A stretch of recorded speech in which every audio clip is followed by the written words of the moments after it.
We are not them. Stick to that side. But you've all played for several head coaches during your NBA career. Based on those experiences, what are the qualities of a good and bad NBA head coach? Communication is one. And then holding people accountable. I mean, that's another one. Like setting the locker room, like letting it be known, like how's it gonna go. Like you have your superstars that's gonna get there, but you know, like I think communication is one of the biggest ones. He's right. Like communicating what you expect and holding yourself accountable to your words, like you're gonna hold me accountable to my play, right? If you say do this, that, and that, I'm gonna give some time for you. Live up to that, because for that time, I'm willing to break my neck for it. And if I'm breaking my neck for it, and you're not holding yourself accountable to those words, that's where the problem lies, right? I know the stars get their star power treatment, and everybody has their roles. So when I ask you, hey, coach, what can I do? I'd rather say, hey, young fella, really, there ain't shit you can do this year besides watch and learn, right? I can accept that. Get better, watch and learn. You're going to get a fair shot starting next training camp. Versus telling me something, oh, yeah, just keep working, doing this and that. I'm going to find some time for you. And I'm doing all of that, and you don't find no time for me. Now you lost me as a person. Those are the coaches that be having problems in the locker room, right? If you're going to hold me accountable, hold yourself accountable for the shit you told me. Yeah, that's the worst part about coaching and following up with your word. And the days where you used to be able to compete for a spot, where you had practices long enough where if I'm a two guard and this guy in front of me is, making such an X amount of money, he's already guaranteed this spot, even though he's not better than me. If I outwork him as a coach, you should be able to reward me at least some playing time for what I'm doing in practice, because I'm getting better. Every day, I'm working better, I'm staying longer, I'm lifting longer. Everything is being maximized from my side to try to take his spot, because you see competitiveness inside the practice. But once you have taken that out, now it's just a promise game. It's a, well, young fella, keep working. That's not enough motivation for me if you're not giving me minutes behind my work. And all this dude is doing is making a bunch of money. He's not delivering on wins and capitalizing for what he's getting paid. So now I'm looking back, and this all goes back to a rookie transition program. When I came out my rookie year, Dante Jones was our speaker, and Quentin Richardson was our speaker. And Dante said, y'all rookies need to understand this one thing. When you are on this team, and you're gonna see somebody in front of you that you kicking their ass every single night, and you will not see a minute. And it's gonna be the most frustrating thing you ever went through, but you're gonna have to hold your head up high, you gotta keep working. And it's only so much of that you can take before you look at the coach crazy. Like, coach, you go to him and like, what can I do to get some minutes? And he say what Gil just said, like, just keep working, young fella. Just keep working. That's demoralizing. Because it's like, how much more work can I put in? I'm kicking his ass in practice. I'm showing y'all I'm working hard. I'm not missing no shots. I'm defensive rotations. I'm talking. I'm at all the fucking organization functions. I'm doing all the shit I need to be doing. The team, I was gonna say another sign of a good coach, a coach that can hire a good coaching staff. Too, coaching staff, X's and O's, and also a coach that knows his players, takes out the time to know their players. I think you need to know your players. Like you got to know how to approach certain guys and things like that. So yeah, I think don't be a dictator. Like I think coaches are so stuck on the old way of coaching. A dictator approach has rebellion in it. You want me to run through the wall? Convince me that the wall is soft, and I'm going to run through it every time. Right? That's the approach, right? You're right about the competition part, and I think there needs to be a reevaluating system in the NBA for rewarding certain things, right? If I have a backup point guard, right, and I know because I make $30 million a year, you can't take my position, I don't have the edge anymore. Yeah, man. Right? Crazy. I don't have the edge anymore. Now, if I know that if my work ethic is slipping and you're rewarding his work ethic, it forces me to recalibrate. Immediately. Right? Like people don't realize, we talked about Jordan Poole, horrible start, got put on the bench. That bench seat made him recalibrate his system and say, oh shit, hell no. If you look at the end of his season, got back in the form. That got back in the form. That's the money, that's who we paid for. Yep. Sometimes a star player needs a reality check to get him back and keep him hungry, right? You gotta let a hunter hunt him. Yes. Get him out of his So comfort zone. if he's getting his ass whooped every single day in practice, what do you think happens in the game? And you wonder why he ain't turning it on. He ain't been turning it on for a month. He's been getting dog walked all month. You gotta reward. He has to see like, oh shit. Like 4 minutes into the game, I got you. Oh, hell no. Hey, coach, what's going on? Bro. Now it makes me like, all right, now I want to stay after practice, get my shit. Now I'm competing to get minutes. He's taking my minutes. Taking my minutes. I need to re-win my minutes. Yeah. That needs to be a real thing. Like, you have to put the fear into a player if you want the best results. But let me double down on that because I got traded from Minnesota to Sacramento, right? First practice there. Bobby Jackson can attest to this because I remember this like it was yesterday. Kevin Martin, it was his team. Him, Francisco Garcia, I think Kenny Thomas was there. He was getting a bunch of money. So first practice, I'm trying to establish myself because I just came from a situation where they was trying not to play me or pay me. So it's contract year. So I'm in there like, I'm going to establish myself as the guy that's going to challenge everybody. So it's like being in prison. You go to prison, you're like, who the big dog? Let me go tackle him so y'all know I'm here for that. Kevin Martin. All right, I got him. I got him. First practice. Bro, I'm talking about couldn't smell it. I'm all open, couldn't smell it. After that practice, for 2 weeks straight, he did not practice. Wait, he did not practice? He did not practice. Bobby Jackson came to me after that first practice. He said, Shaw, you shouldn't have did that, bro. You just scared him off. He not gonna practice. He not gonna practice. I'm like, what you mean? He our best player. He's like, hey, he's not gonna practice.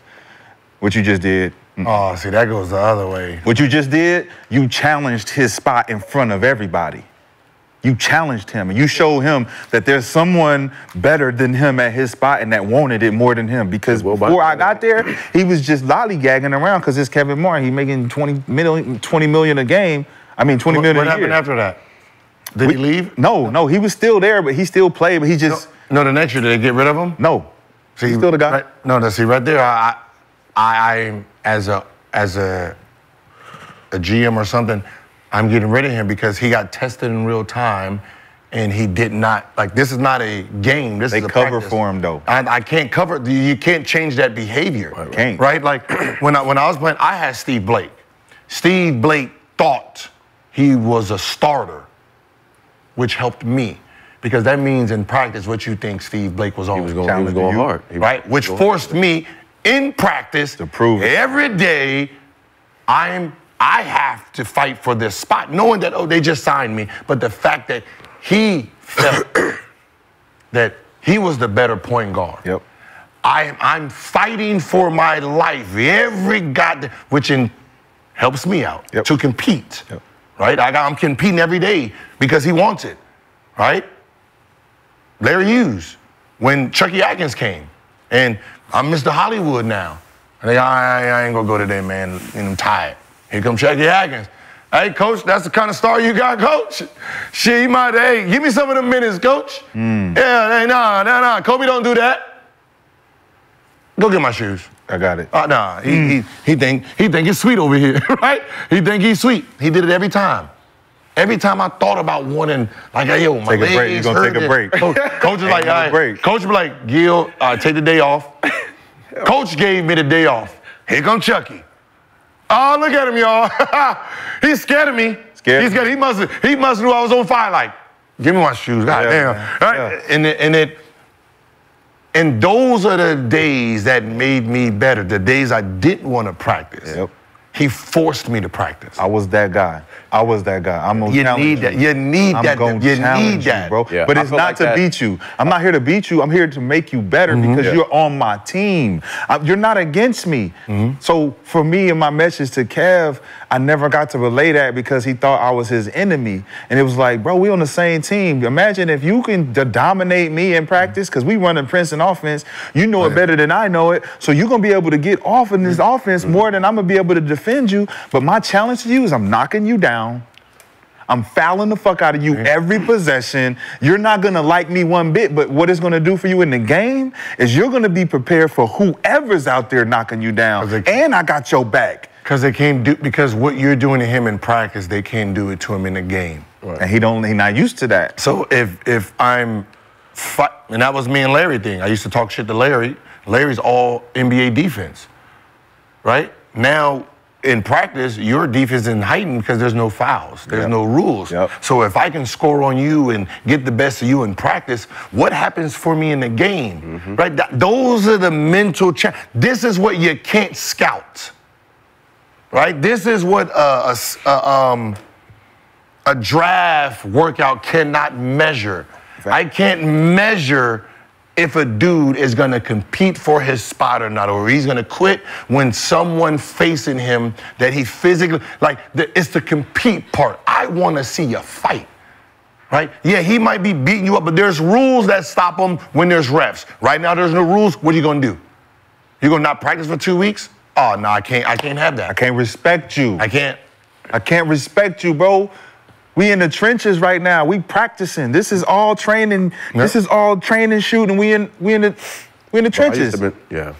So I was tested like that too. With when I got to Detroit, when I left Milwaukee, Will Bynum and DJ Augustine. Woo. Oh, I know they was going at you. Will the thrill. Yeah, like Will Bynum every day. Like the first day I got to Detroit, he was like, yeah, it's gonna be different. It'll be different. Like you're gonna have to earn this. And like you said, it made me better. Even DJ Augustine. Like he was a starter in Charlotte, him coming over, like he felt like he should start it. So I'm talking about every day when I got to Detroit. It was some dogs in there, man. Yeah. Like, and I loved it though. Like, especially Will.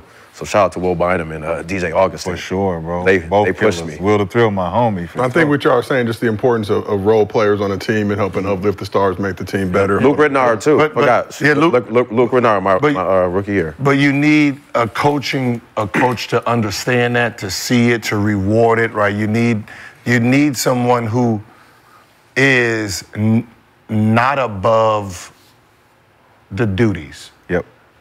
Right? He has to be great, okay? He has to be great at customer service. Customer service first is the most important thing. It's the experience, right? In the regular world, customer service, the guy, hey, how you doing? Welcome to my establishment, boom, boom, boom. You know, when you sit down, you know, they're talking to you within the first 30 seconds of you sitting down, right? It's making you feel like you're the special one. Same thing in practice, right? Making the guy, like they're happy to come here. Hey, how's the family, I got a chance. Hey, Shad, I see your face, man. What's going on? What's going on, man? Having girl troubles? You all right? Well, I got a couple for you, man. Hey. He's slacking. Take it out on him today. All right, man. I got some plays for you. You got to be able to figure out how to relate to bring everybody together. You can't be the dictator for the most part.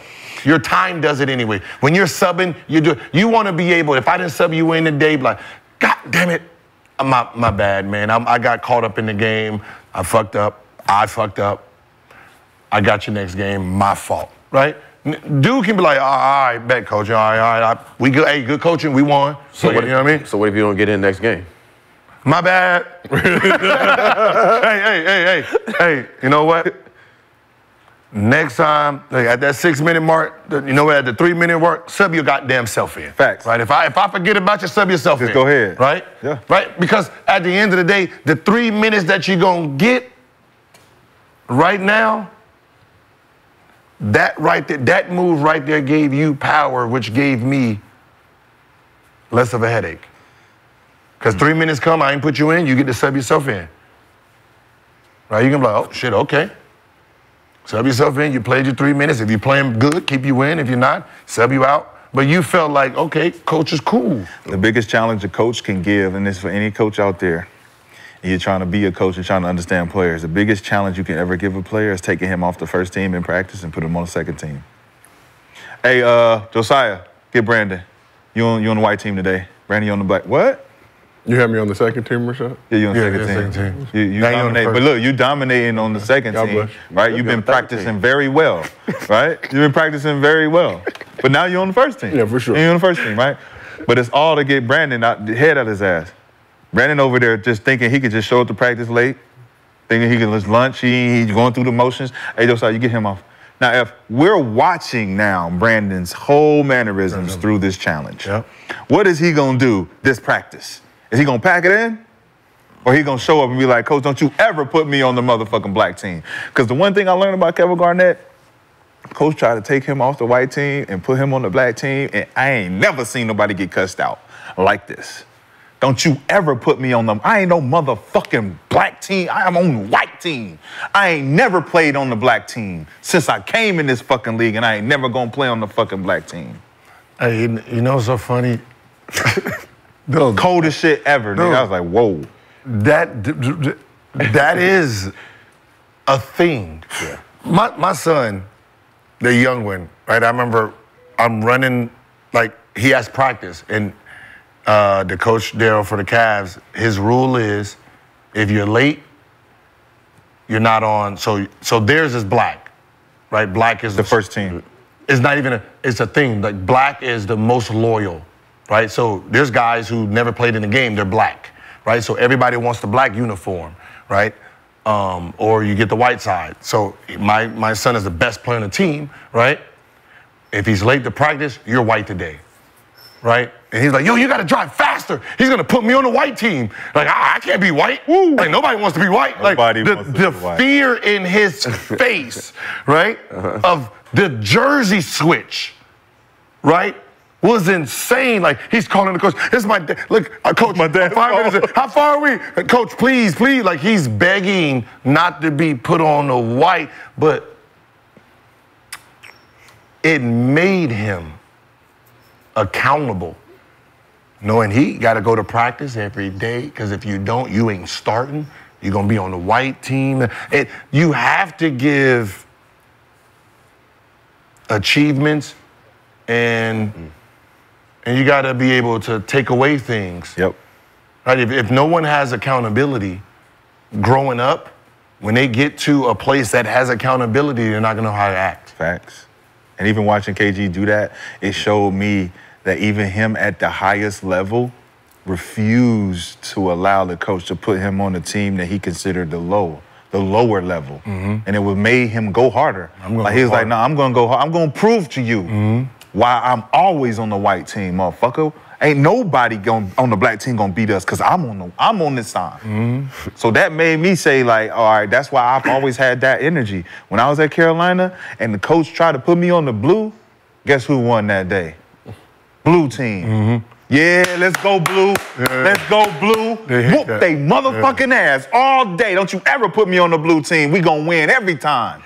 That's the Jimmy Butler with I'll take the third unit. Yeah, we snag it and walk out. That takes the third unit, and what ends up happening is he takes the third unit, gave them this power. This energy. Oh, Jimmy picked us. Jimmy picked us. We got to deliver. Let's deliver for Jimmy, right? And he got the best out of this group. Yes.